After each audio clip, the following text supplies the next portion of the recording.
Let's now talk about the vibrato. Now, the vibrato, two things need to happen before you can study the vibrato. If you just learn the tremolo, you need to give yourself some time for that tremolo to become part of your everyday playing. As a private student, I won't even bring up the vibrato until I've heard that as they're playing their song examples, that they're instinctually putting that tremolo when they're playing. How long does that take? 6 months, commonly, if they focus on it. Maybe in a couple months it starts to happen. But the vibrato is really something that you should be learning after you've been playing at least 6 months, maybe a year. And that tremolo needs to be happening because really that's the engine that allows the other movement in the mouth to happen. So make sure that you're strong at your tremolo first. Now, we'll assume that you are strong at your tremolo. You also, for our second thought, you need to be good at bending. Now, really good at bending? Not necessarily, but you need to be comfortable going on the harmonica, 4 draw on my A harmonica, and going right into a bend. 3 draw, same thing, 2, 1, etc. Now, why is that important? Now, the vibrato itself, we are not going to move the tongue back and forth to create the pitch change. Because remember, the vibrato is a pitch change. Here's my 3 draw. Okay, now normally how we would bend is if you're a tongue blocker, you would raise the tongue somewhere in the middle back of the mouth to create that 3 bend. If you're a pucker player, it's the same idea. You're just going to move the tongue a little bit back and probably hump up more of the middle tongue since it's free from touching the face of the harmonica. But we don't actually want to move the tongue back and forth for this vibrato. So this is what we need to focus on.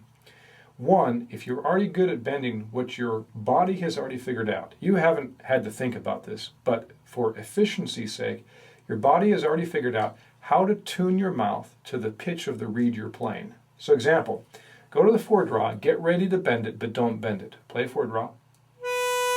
Now my tongue is humped in just the right spot so that I am tuned to that 4 draw pitch. How do I know that? Because if I move my tongue slightly up and back, just ever so slightly, it'll start to bend. So my tongue knows where it needs to be to not affect the 4 draw, to still get good tone on the 4 draw, but be ready to bend that note when I want to bend it. And the same thing for the 3, the 2, and the 1. Now, why is that important?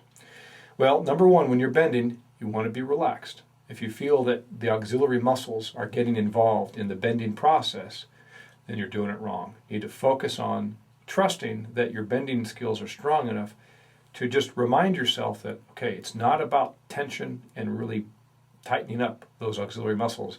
It's about just tuning your mouth to the pitch that you desire to get, moving the tongue into the proper spot.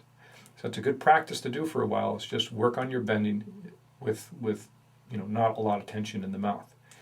With that in mind, now you go back to the harmonic and you say, okay, when I play that 4 draw, my tongue humps up, but everything's relaxed. Now, why is being relaxed an important aspect of the vibrato? You have to be relaxed or you can't do the vibrato. Why? If our engine is the throat tremolo, our tongue is creating the bend, but we're not moving the tongue on purpose. In other words, I'm not taking my hand, the tongue, and moving it to this spot. What I will be doing, for example, let's say that, well, here's my hand, it's very relaxed. And here's my throat coming over and jiggling my hand a little bit here, and that is my tongue. So as the throat is popping, the tongue, the mouth, the throat area is very relaxed. What creates the pitch change in the vibrato is the movement of the tongue and everything in this throat area. As the throat opens and closes, it changes the resonant pitch of the mouth. So for example, when you have this going, when I relax my tongue in the mouth, you hear that tongue starting to get in the way. It's really being influenced by the movement of the throat. As the throat pops open, it pulls my tongue back a little bit. As it closes, it releases the pressure, allows the tongue to move forward. And it's also a little bit of the flesh area, the back of the mouth. So the throat tremolo with the tongue relaxed, tremolo, tongue and throat relaxed. Can you hear that tongue choking in the back of the mouth? That's what creates the vibrato. For example, on the 3 draw. So I'm going to 3 draw. I can feel my tongue is in that bend area, ready to bend, but very relaxed.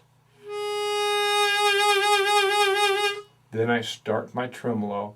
The tongue starts to waver, the mouth starts to move a little bit, and changes the resonant pitch in the mouth. I know it's a lot to think about, but that's the science behind the vibrato. And I have students come to me on a regular basis say, I really want the vibrato. And it takes time to develop because it really does require these elements. Proof of the fact there is I'm going to take my tongue and make sure it doesn't move. Everything else is the same. I can't get the vibrato. I let the tongue relax, and it starts to make the bend for the vibrato.